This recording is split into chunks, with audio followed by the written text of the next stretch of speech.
So recently on Neil Carter's radio interview for a Minnesota-based radio station, I asked him over the phone, what is the biggest difference for him between when he was a Christian and now as an atheist?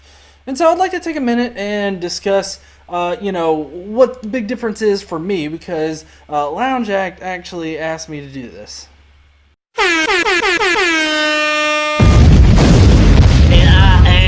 Godless engineer, a conscious pioneer, a logic general, a reason brigadier. More bullshit from the pulpit. Meet me in the comment section and you get schooled, bitch. The godless engineer. Alright, so the biggest difference for me is, this overwhelming sense of guilt. I would guilt myself into things. I would always feel guilty every time I checked out a girl's ass or something. I would always feel guilty, and then I would repent, and then I'd delete my porn stash on my computer, and then, I'd be clean for a little bit, but then, I'd just have to fucking get off, and it's just a vicious cycle of, guilt and shame, and that's just not healthy. Because, not only was I getting that from the religion that I was in, but I was also getting it from my parents, so I had like this double dose of guilt being thrown at me, and that really damaged me as I was growing up. Now, I recognize that a lot of people are dealing with a whole lot bigger issues, but for me growing up, it really did affect me a lot. And, being able to shed part of that guilt allowed me to shed the other part of that guilt. Now, I don't feel guilty about just normal things like pornography.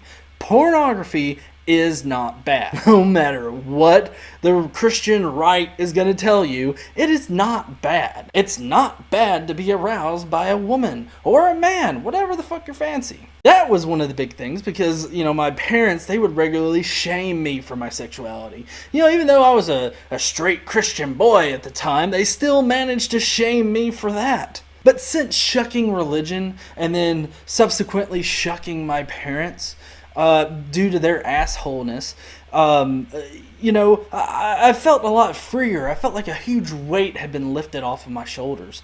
I was able to actually, get into therapy and actually get some much needed help, and I'm on a much better path. But it hasn't been an easy path. I only recently started going to therapy and, talking about my issues, and I actually got put on some medicine, Prozac. And, since I got put on Prozac, which lucky for me, it actually mixes pretty well with my chemistry, I've actually lost about 30 pounds, and I'm still going down. I'm still working hard at it. It's a gradual process, so it's not like it's going to happen over a course of a month. That would just be fucking unhealthy. So to those of you out there that just came out of religion or anything, I want you to get in touch with me. I want to talk with you. I would love to do a compilation video of talking to several different people about, what it's like to come out of that. What has changed about you? What do you see differently? I would love to have those conversations. I know I've been having a lot of conversations with a lot of big names lately, but that's just because they're out there and they're outspoken. So that's another reason why I'm doing all these conferences, is because I want to get to know people. So get in touch with me if you've recently come out of religion, or even if you've come out of religion, not so recently. I would love to hear, what it's like for you coming out of it. What has changed, if anything?